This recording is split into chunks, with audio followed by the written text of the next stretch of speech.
Hey yo, ain't too much commentary on this today, man. Because I don't really give a damn. I just want to keep y'all informed because that's the best way to keep the channel flourishing. Um, Make sure everybody hit up my Pornhub account at fucking Freckles. That's with S and a Z, y'all. Make sure you spell it correctly. So let's get into this beautiful bean footage. Me, myself, I don't really give a damn with the impeachment. It don't make no damn bit of difference to me. Because the next nigga, we're going to have the same problem or different problem. Problems don't change, just the people. Let's go.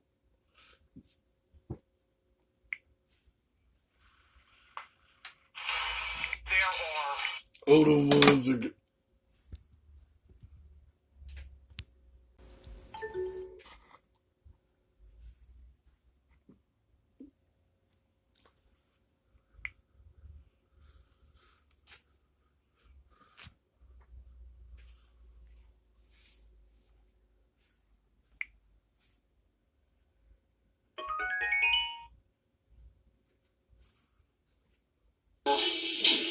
Perfectly appropriate quid pro quos, and there are inappropriate quid pro quos. Anytime that anyone talks to the president, he has been very clear. There is no linkage. There is no quid pro quo. What I can tell you about the Trump policy toward the Ukraine, it was incoherent.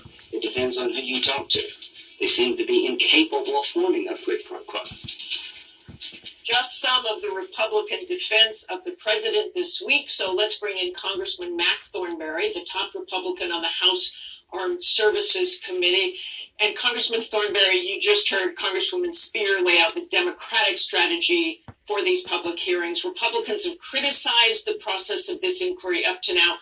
What's the Republican strategy to combat the substance of these allegations? Well, you started out, Martha, by saying, how did we get here? And let me add a couple of things to that, because I think it is important to remember. Shortly after President Trump was inaugurated, there were Democrats who were calling for him to be impeached because they were so surprised at the results of the last election. We literally had 2.5 years of investigations, subpoenas, the Mueller report, all of that. And then all of a sudden in September, the whistleblower comes forward and says, oh, but there's this conversation that I worried about. All of that 2.5 years of investigation gets swept aside, and now the Democrats put all of their eggs in this one basket. The problem is they started this basket not with the Nixon and Clinton precedents as far as making sure there was appropriate transparency and due process. They have made it one-sided from the beginning, very partisan. So I think whatever happens now, there will be a taint to this one-sided partisan approach to impeachment that is different than has been used before. And so I think there will be intense skepticism about whatever they come up with. Again, they don't let they don't let the witnesses come. It has been one-sided from the beginning. Congressman, you're again talking about process, the process. I ask you about substance. How do you defend against this substance? Well, as you know, maybe you know, Martha, I believe that it is inappropriate for a president to ask a foreign leader to investigate a political rival. Now, it leads to a question. If there's a political rival with a family member who's involved in questionable activity, what do? Just let them alone. Set that aside. I believe it was inappropriate. I do not believe it was impeachable. And process, y'all always want to say substance, not process. There's a reason we let murderers and robbers and rapists go free when their due process rights have been violated. We believe the integrity of the system, the integrity of the Constitution, the integrity of the processes under our legal system is more important than the outcome of one particular case. So I don't think you can sweep process under the rug because it is part of an impeachment decision which has a constitutional requirement, bribery, treason, high crimes and misdemeanors, but also a political element about whether it's good for the country to pursue it under these circumstances. Why is what you have seen not a clear abuse of power? I know you've said it's inappropriate, his remarks, but not impeachable. Why is what you've seen thus far and the transcript of that phone call, which we discussed, not a clear abuse of power or bribery, as the Constitution lays out? Yeah, you're right. The Constitution is very specific: bribery, treason, high crimes and misdemeanors, which basically means felonies. So that's what you have to prove as a threshold question. The second question is, under the circumstances, do you believe that it's good for the country to proceed with impeachment? I would suggest a couple of circumstances are relevant here. Number one is there's not really anything that the president said in that phone call that's different than he says in public all the time. So is there some sort of abuse of power that rises to that threshold that is different than the American people have been hearing for 3 years? I don't hear that. But secondly, we do have an election coming up. So doing it at this time, and make no mistake, the Democrats are rushing this through by Christmas so they don't interfere with their candidates being in Iowa, New Hampshire, and so forth next year. Let the put everything they've got out there. Fine. Let me ask you quickly, sir. We'll decide this in less than a year. Let me ask you quickly. Do you believe the whistleblower should testify, and do you believe Hunter Biden should testify? I have not been in the room for all, like most members of Congress, I have not been in the room for all of these hearings and secret proceedings. So I don't really know who the proper witnesses ought to be. I mean, I think what Jackie Spears said is right. The whistleblower basically has third-hand information, but so not necessary. To what extent? I don't know to what extent he or she may have information that relates to other people's information. So I can't make that call. I think it's got to be the people in the room who make the call. But again, there has to be a fair way to arbitrate, to decide who the witnesses are. We've had none of that so far. Okay, thanks very much for joining us this morning, Congressman Thornberry.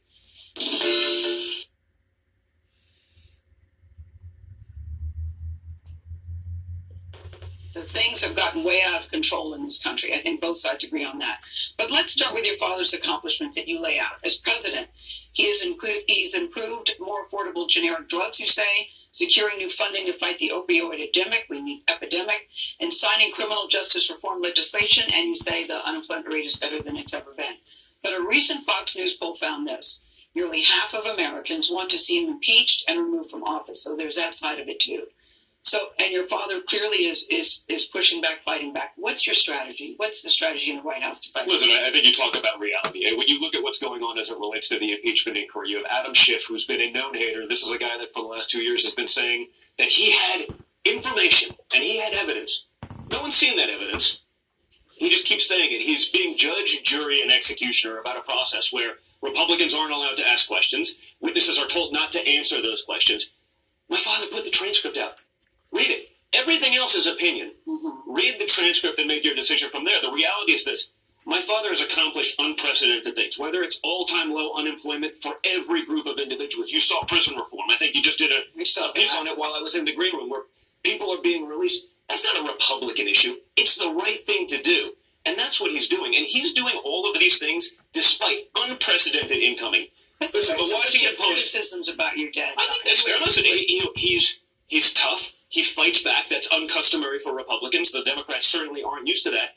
But when you've taken the incoming that he's taken, when you have your family gone after in the press, trying to throw them in jail, literally, the Washington Post wrote an article the day of the inauguration that went to print 19 minutes later saying the case for impeaching Trump. Mm-hmm. The impeachment process has been going on, Gail, since November 9th, 2016, because you have a guy that did what he wasn't supposed to do. He took on the establishment, and he won, and that's unacceptable. And yet let him do his job. We have a situation here where the polls do seem to be moving in the wrong direction. More than 50% of people now say they support an inquiry and an impeachment already without even seeing that public testimony. Well, I think that was also a very plus D poll, but that's mine. You know, well, it's one thing to say that, and that's fine. We can go through the process because the reality of the process is totally going to vindicate him, and I think it's going to hurt people in the middle. There are still reasonable people left in this country. I spent a lot of time with them in middle America. I had someone come up to me yesterday at the airport in D.C. saying, I wish they'd just let him do his job. You actually say, Don, in the book that the Rust Belt are your people. They are. And you also admit, I'm a billionaire's son. Of course. I come from a place of privilege, but these are really my people. You know, I don't hide from where I come from. I get that I'm the son of a billionaire from New York City, but, whether it's, my hobbies, all the outdoor stuff that I do, competitive shooting, I spend so much time in that area that these are the people I choose to hang out with. You know it as well as I'm not a fixture on like the New York City rubber chicken, black tie dinner circuit. It's not my thing. Every weekend I get out. I'm fishing. I'm shooting. I'm hunting. I spend time there. I get to know those people. When I showed up in Iowa and I was campaigning, and I get into this in great detail in the book, it wasn't, here's my token buddy from Iowa. No, this is a guy I've been sleeping on his couch for 10 years during deer season. It was just a little bit different, and I think that genuineness probably comes through. I think my father being a builder, and being in construction his whole life, and not just doing it from a glass tower, but doing it on the ground with actual construction workers and spending time with those guys, that's why he resonated with those hardworking men and women in America who've watched their jobs get shipped abroad, who've watched other countries live their American dream because of stupid trade policy. And my father's fighting to bring that back to America. I want to talk about a point you make in the book, because you criticize Hunter Biden, Joe Biden's son, in this book, as you have done out on the campaign trail effectively in speeches, for even the appearance that he might have tried to benefit financially from when Joe Biden was vice president. Aren't you benefiting essentially from your father being president? Not even a little bit from the politics. I've benefited from my father's name. I'm not going to hide from that. So has Hunter. I can't even fault him for that. There's a difference, though, when Hunter Biden is getting board seats coming back with $1.5 billion from China because of his father's taxpayer-funded office. Hunter Biden knows nothing about energy, never invested in his life. He gets a board in a company, a corrupt Ukrainian oil company, in a language he doesn't speak because his father's handling that region. We were international business people, Gail, you can vouch for that, for decades. And more importantly, we stopped doing new deals. We have deals that we were obligated to finish that we signed up in 2010. But you have expanded some of those deals. You're expanding in Scotland. You've traveled to India, to Indonesia. We have to finish out the deals that we have that are existing. We have literally a contractual. We have not signed a new deal abroad since my father took the presidency. We said we'd be able to legally. We chose not to and did that publicly so as not to even create the notion of impropriety. We didn't magically become international business people because of my father's office. We frankly stopped our international expansion because of it. And that's a big distinction that the media really likes to neglect. Because your sister Ivanka quoted this last week about Thomas Jefferson, that your father is, quote, surrounded by enemies and spies. Do you believe that your father is surrounded by spies in the White House? Listen, I think there are a lot of people that are establishments that are looking for their next gig. Okay, I think Trump is a unique president. I don't think there's many like him, and I think the D.C. establishment and the swamp, they realize that after Trump, it may go back to normal, and they're protecting themselves on all sides, both sides. This is not a Republican or Democrat issue. Both sides don't love someone who's breaking up that system. Both sides don't like someone who's attacking the system that they've gotten very rich in and gotten very comfortable in. So I do believe there are a lot of people, even in his White House, that aren't necessarily serving his best interest because they're not doing what he wants. They're doing what they think is best for them later on in their future. We all know that your father operates on his instinct and his gut. Mm-hmm. Outside of himself, whose advice do you think he respects and trusts the most? Well, listen, I think without question, Jared and Ivanka are doing an amazing job there. I think they're getting things done, and I think there are very few people that he can fully trust. Now, there are people that are doing great jobs. I think Mike Pompeo is doing a great job. I think a lot of his cabinet's doing a very good job. Is Rudy Giuliani doing a good job, do you think? I think, in his role, he's outside of government that way, but in his role, I think he's doing a good job. He seems to be creating more problems for the Trump administration. I think it's different in that my father's a fighter, right? And so is Rudy. And I think the reality is this. My father has shown Republicans it's okay to fight back. We've turned the other cheek as conservatives for 50 years. And all it's done is allowed us to cede ground. We have to fight back the same way the Democrats fight. And I think my father does that. And I think that creates a lot of controversy because people aren't used to it. Well, Don, let's talk about Trigger. Yeah, the book is called Triggered. Yeah, the flames cover. You're sending it to your favorite liberals. You've got a website set up for that. I got to ask you on the question of discourse. The thing that everyone seems to agree on in this country is that the temperature is too high. People on all sides of the political persuasion, they say that. Do you agree that the temperature is too high in this country, that we're too divided? And if so, what are you doing to heal that divide? Because it seems like you're doing the opposite. Listen, I'd love to see it get back to a place of normalcy. I don't know that exists today. I mean, I think when I look at what's going on, when I look at sort of the media bias, when I look at those things, it makes it very hard for my father to do his job. For example, last weekend, al-Baghdadi, the leader and founder of ISIS. No, it's an important point to make, though, because you can't say, hey, we should get back to normal when the Washington Post is going around and calling the leader of ISIS, a guy that lit people on fire in cages, who throws homosexuals off a building, is an austere religious scholar. You know, you need some grown-ups in the room there, too, because that's not working. I'm asking you if you're interested in any kind of healing rhetoric that might bring the country closer. Yeah, I think I'm right. I think I could have taken a lot of these points, and Gail, I know you read it. Yeah. I could have taken the points a lot further and fired for effect, but I didn't. You brought up a couple of those issues. I sort of made my point, hey, I'm good with that. I think we're actually all pretty live and let live. So is my father. But today, you know, sort of the woke goalposts, they keep moving. The example I use in the book is obviously as it relates to, you know, trans women in sports.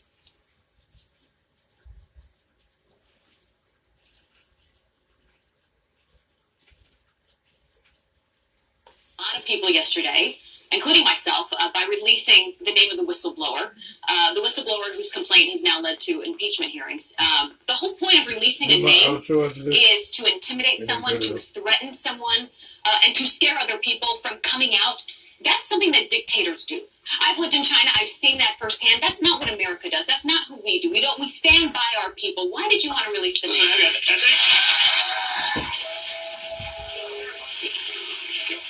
think the reality of the answer is the whistleblower's name was on a little website called The Drudge Report a couple of days ago. It was in Real Clear Politics. I literally quote tweeted an article that had the guy's name in the title of the article. So that whole thing is not just... I wish the outrage would be equal. I mean, there was no outrage when, you know, my family got an exploding letter of, you know, with white powder substance in it. You know, they're protecting a guy, you know, in the CIA, and it's great outrage, but when your family gets something, it's there. And that's a big part of the book, which is, it's not a level playing field in terms of outrage. We do live in an outrage culture. He asked to be anonymous. Your family did not. There's a difference. But it was literally millions of people, and for days he's been out there in the media. But you know, so what's the difference between me tweeting about it? Son does it, though, isn't it? Why? I mean, I'm a private citizen putting this out there. If everyone in this room could have read this, I don't see anything. The reality is, it seems to me, and again, my point of view in this, it seems to me that everyone is outraged that his name is out there because now people are saying, okay, he's tied to Joe Biden while Joe Biden was working in the White House. He has ties to Brennan, who's been leading the cabal on Trump. It's not, you know, let's be honest about what it is. But just to be clear, that's not why I'm outraged. I'm outraged because I care about diplomacy in this country. I care about how we protect the people when they see a wrongdoing, that they go through the proper political channels and they are protected for doing that. So you can say that whatever let's not kill ourselves. The name has been out there for 5 days. It doesn't make it right. But nevertheless, ABC is right now chasing down a whistleblower about all of the Epstein stuff because those stories were killed. So if we're going to have the conversation about the outrage about whistleblowers, you work with CBS stuff. You work with CBS. I'll say a whistleblower. I'm going to ask one question. I'm going to ask one question. And we stick to. No, but you work with them.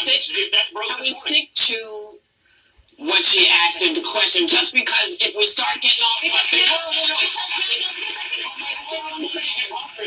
and again, a big part of why I wrote the book is because there's so much hypocrisy out there. Now, I understand that the mainstream media is left-leaning. I don't think anyone's ever debated that or doubted that for a long time.